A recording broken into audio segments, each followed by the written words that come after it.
Gaudi ki deals only on Parkviz.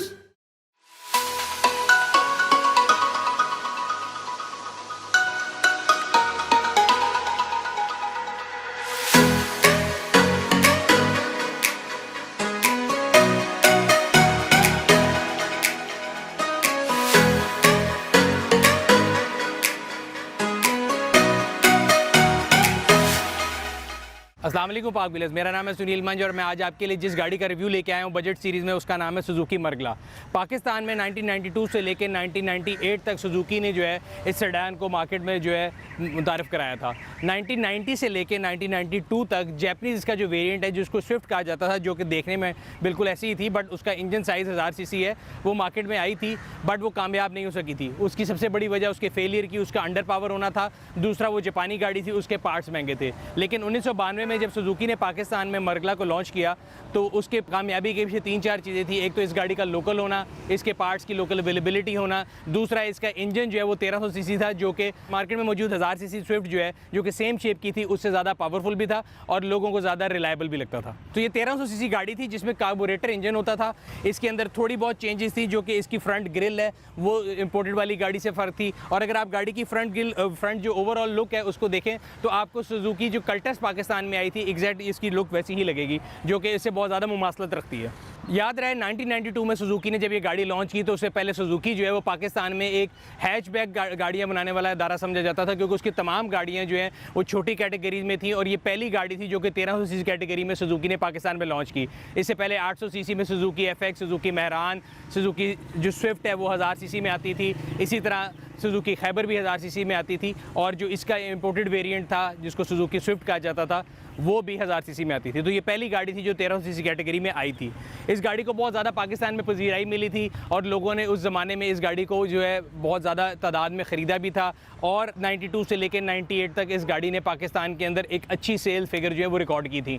1998 में Suzuki Baleno के आने के बाद ये गाड़ी डिसकंटिन्यू कर दी गई थी। आज तक ये गाड़ी पाकिस्तान की सड़कों पर आपको डिफरेंट जगहों पर नज़र आएगी, ख़ास तौर पर छोटे शहरों में जहाँ पर लोग वैल्यू टू मनी गाड़ी ढूंढते हैं, वहाँ पर आपको ये गाड़ी नज़र आएगी, जो कि इस बात का सबूत है कि अगर हम इस गाड़ी का रिव्यू कर रहे हैं बजट सीरीज़ के अंदर तो मेरे ख्याल से बजट सीरीज़ के अंदर आने वाली गाड़ियों में से ये एक स्ट्रॉन्गेस्ट कंटेस्टेंट भी है। अगर आप गाड़ी की साइड की लुक की बात करें तो ये आपको 1990 की दहाई की याद दिलाती है जब ये गाड़ी लॉन्च की गई थी। उस ज़माने के लिहाज से बहुत मॉडर्न शेप थी। आज अगर आप देखें तो आपको लगता है कि इसमें कोई ख़ास बात नहीं है, बल्कि 90 की दहाई में आने वाली बॉलीवुड की अगर आप काफ़ी फिल्में देखें तो इंडिया में क्योंकि ये गाड़ी मारुति के नाम से बहुत मशहूर थी और उनकी ज़्यादातर फिल्मों में भी आपको ये नज़र आती है। खैर ये थोड़ी साइड टॉक थी। उसके अलावा अगर आप बात करें तो गाड़ी के अंदर 13 इंच के व्हील दिए जाते थे। साइड पे जो पट्टी थी दरवाजे पे ये कभी मोटी और कभी पतली डिपेंडिंग अपॉन उसके मॉडल ईयर के साथ इसको चेंज किया जाता था, जिस तरह पाकिस्तान में फेसलिफ्ट का रिवाज है। सो 1992 से 98 तक ये गाड़ी पाकिस्तान में रही है। उसमें व्हील कप्स आते थे, अलॉय व्हील्स नहीं आते थे। अगर हम गाड़ी के रेयर एंड की बात करें तो ये भी 100% सेम था जैसे कि जैपनीज स्विफ्ट 1000 सीसी जो आई थी 1990 से 92 तक। सवाए एक सिर्फ इसकी फ़र्क थी कि जो इसकी बैक गार्निश है ये इसमें ये प्लास्टिक की आती थी, उसमें वो ये लाइट के मटेरियल के साथ इसी कलर की रेड कलर की आती थी। So this was the only difference from the rear. बाकी गाड़ी का रेयर एंड जो है वो बिल्कुल 100% सेम था सुजुकी स्विफ्ट जो कि 1000 सीसी आती थी उस इंपोर्टेड वेरिएंट से। बाकी अगर आप बात करें ओवरऑल और गाड़ी का साइज़ भी कोई बहुत ज़्यादा बड़ा नहीं है और आप कह सकते हैं कि जो सुजुकी कल्टस पाकिस्तान में लॉन्च की गई थी पाकिस्तान में उसके अगर आप उसको समझ लें कि डिगी वाली कल्टस समझ लें तो ये भी गलत नहीं होगा, बिकॉज इसकी शेप इंटीरियर वाइज और एक्सटीरियर वाइज काफ़ी ज़्यादा सेम है सुजुकी कल्टस से। मार्केट में ये मैं आपको बताता चलूँ कि पाकिस्तान में इसके 2 वेरिएंट आते थे, एक मरगला बेसिक था, एक मरगला प्लस था। जो मरगला प्लस था उसके अंदर पावर स्टीयरिंग, पावर विंडोज़ और सिलेक्टिव कलर थे, जिनमें उसमें ऐश वाइट कलर आता था, ब्लैक कलर आता था जो उसके स्पेशलिटी कलर थे। बाकी वाइट, ग्रे, ग्रीन और मैरून कलर के अंदर ये नॉर्मल वाला वेरिएंट जो है जिसमें बगैर पावर स्टीयरिंग और पावर विंडोज़ के बेसिक गाड़ी आती थी। गाड़ी 1998 तक पाकिस्तान की मार्केट में बहुत ज़्यादा सेल की गई और उसके बाद भी आज भी अगर आप पाकिस्तान के छोटे शहरों में जाएं तो आपको ये गाड़ी बहुत ज़्यादा नज़र आती है। ख़ास तौर पे कंटोनमेंट के इलाकों में अगर आप देखें तो हमारे फ़ौजी अफसरान के पास ये गाड़ी काफ़ी ज़्यादा तादाद में मौजूद है। अगर हम डिग्गी की स्पेस की बात करें तो काफ़ी डिसेंट स्पेस मौजूद है डिग्गी में। और फिर अगेन याद रहे कि मैंने आपको बताया कि इससे पहले सुजुकी जो है हैचबैक गाड़ियाँ बनाती थी और ये पहली गाड़ी थी पाकिस्तान में जो सुजुकी ने डिग्गी के साथ मुतारिफ़ कराई थी। तो उस लिहाज से ये इस गाड़ी का बहुत बड़ा प्लस पॉइंट था कि अगर आपने फैमिली के लिए गाड़ी लेनी है और आपको सफ़र पर जाना है तो ये एक अच्छी ऑप्शन थी। गाड़ी के जहाँ तक इंटीरियर का ताल्लुक है तो जो उस मॉडल में स्विफ्ट आती थी उससे बहुत ज़्यादा रिजेंबलेंस रखता है ये इसका जो इंटीरियर है। काले रंग की गाड़ी उसकी उन्होंने सिग्नेचर लॉन्च की थी, मुझे याद है 96 के करीब उन्होंने जाके लॉन्च की थी वो गाड़ी। और उसका जो उस ज़माने में बड़ी मशहूर एक्ट्रेस थी हमारी तीका उर्दू साहिबा, वो उसके ऐड पे आती थी, काले रंग की गाड़ी थी। एंड एट दैट टाइम जब मैंने अपनी फर्स्ट गाड़ी स्विच करनी थी तो I was considering buying Margalla जो काले रंग की गाड़ी थी, but I ended up buying a civic because तो दोनों की जो पावर पैक वो और सिविक जो थी उसकी प्राइस में बहुत कम फ़र्क था। इस गाड़ी के जो अगर हम फ्यूल एवरेज की बात करें तो इस क्योंकि एक कार्बोरेटर गाड़ी है और इसकी जो फ्यूल एवरेज है ऑब्वियसली वो EFI गाड़ी के मुकाबले में तो बहुत कम है, लेकिन फिर भी ये आपको शहर के अंदर तकरीबन 11 की एवरेज दे देती है और लॉन्ग के अंदर 13 या 14 की एवरेज दे सकती है depending on your driving condition. बाकी इस गाड़ी की पाकिस्तान की सड़कों के ऊपर काफ़ी अरसा इस गाड़ी ने राज किया है। इस गाड़ी के पार्ट्स बड़े ईजीली आपको अवेलेबल हैं, कोई ऐसी चीज़ नहीं है जो आपको टिल डेट मार्केट में ना मिलती हो, बिकॉज इसके काफ़ी ऐसे पार्ट्स हैं जो बाद में आने वाली सुजुकी कल्टस जो है उसकी जो हेडलाइट्स हैं, उसके जो मेन फ्रंट है, मोस्टली वो समझ आप उसको कह सकते हैं कि वो इसका हैचबैक वर्जन है, तो आपको उसकी काफ़ी जो ऐसे पार्ट्स हैं जो कि क्रॉस लिस्टेड हैं, तो अभी तक मार्केट में इस गाड़ी के पार्ट्स मिल जाते हैं।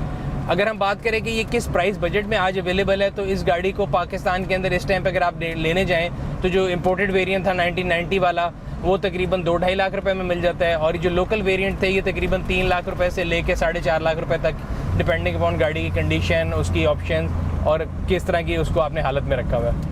और इस प्राइस बजट के अंदर मेरे ख्याल से बहुत अच्छी गाड़ी अगर आपको फैमिली यूज़ के लिए लेनी है, डिग्गी वाली गाड़ी है और आप इसको जो इसकी सस्पेंशन है वो भी पाकिस्तान की सड़कों के लिहाज से बड़ी बेहतरीन है, और आप कह सकते हैं कि इस गाड़ी ने पाकिस्तान के अंदर एक ऐसा टाइम गुजारा है, तकरीबन इस गाड़ी को पाकिस्तान में लॉन्च हुए 3 दहाइयाँ होने वाली हैं, और इस पूरे अरसे में इस गाड़ी ने पाकिस्तान की सड़कों पे सही मायने में राज किया है। सो इस गाड़ी की सस्पेंशन जो है वो भी पाकिस्तान की सड़कों के लिहाज से बेहतरीन थी, रोड क्लियरेंस का भी कोई इशू नहीं है। और आज जब हम इस गाड़ी का रिव्यू कर रहे हैं, इसको हम बजट सीरीज़ में ये गाड़ी फॉल करती है, मतलब मैंने आपको बताया। सो अब इस गाड़ी का जो AC की परफॉर्मेंस उसकी अगर बात करें तो आज की 1300 सीसी गाड़ी अगर आप करोला या कोई भी ऐसी सिटी के AC से कंपेयर करें तो उनसे काफ़ी इन्फीरियर है, और उस ज़माने में तो शायद उस ज़माने के लिहाज से एट पार था, बट आज की गाड़ियों के लिहाज से इसकी अगर AC की परफॉर्मेंस देखी जाए तो इतनी एट पार नहीं है as compare to the other cars in this league जो कि 1300 सीसी की गाड़ियाँ हैं। बट अगेन अगर हम सुजुकी के साथ कंपेयर करें तो सुजुकी मेहरान, सुजुकी खैबर, उन दोनों के AC से इस गाड़ी की AC की परफॉर्मेंस बेहतर है। सीट की कुशनिंग भी बेहतर है, अगली सीट पे बहुत ज़्यादा स्पेस है। पिछली सीट की अगर हम बात करें तो लेग स्पेस इतनी है कि आराम से इस गाड़ी में 4 एडल्ट तो बड़े आराम से बैठ सकते हैं अगर आपने इसको लॉन्ग जर्नी में कम्यूट करना है, और अगर शहर के अंदर कर रहे हैं तो 4 एडल्ट और एक बच्चा जो है वो भी कम्यूट कर सकते हैं। नेगेटिव्स की बात करें तो इस गाड़ी के अंदर जो अभी नॉन फ्यूल्स आ रहे हैं वो इस गाड़ी का जो फ्यूल पंप है, बिकॉज वो उसके फ्यूल टैंक के अंदर होता है, और हमारे यहाँ पे फ्यूल की क्वालिटी और गाड़ी की एज के साथ साथ ये जो इसके फ्यूल पंप का इशू है वो काफ़ी गाड़ियों में आता है। AC का मैंने आपको बता दिया।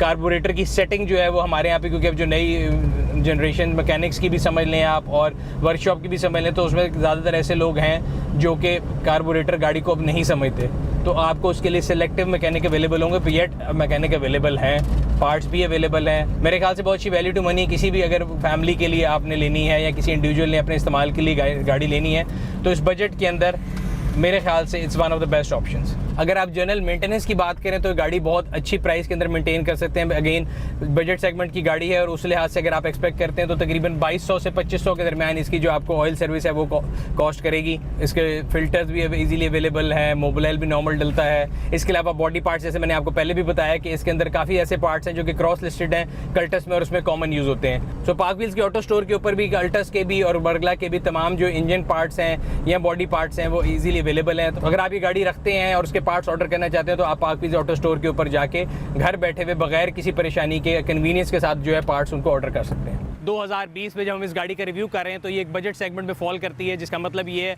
कि एक लिमिटेड बजट के अंदर एक अच्छी अफोर्डेबल गाड़ी के तौर पे ये एक अच्छी ऑप्शन सामने आती है। तो अगर आप भी 5 लाख रुपए के बजट में यूज़ गाड़ी खरीदना चाहते हैं अपनी फैमिली के लिए जिसके अंदर डिग्गी मौजूद हो तो सुजुकी मरगला एक बहुत अच्छी ऑप्शन है। अगर आप भी यूज़ मरगला लेना चाहते हैं तो पार्क व्हील्स की ऐप को डाउनलोड कीजिए, पार्क व्हील्स की ऐप पे जाके यूज़ गाड़ी का फिल्टर लगा के अपनी मर्जी की गाड़ी सेलेक्ट करें। गाड़ी खरीदने से पहले पार्क व्हील्स इंस्पेक्शन सर्विस ज़रूर कॉल करें।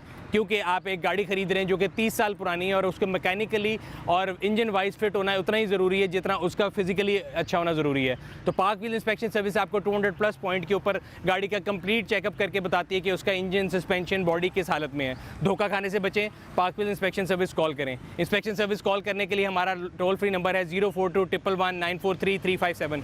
उस पर कॉल करें या ऐप के ऊपर भी आप इंस्पेक्शन सर्विस कॉल कर सकते हैं। ये था आज का रिव्यू। आपसे अगले रिव्यू में फिर मुलाकात होगी। तब तक अपना और अपने गिरदोनवा के लोगों का ख्याल रखिएगा। शुक्रिया।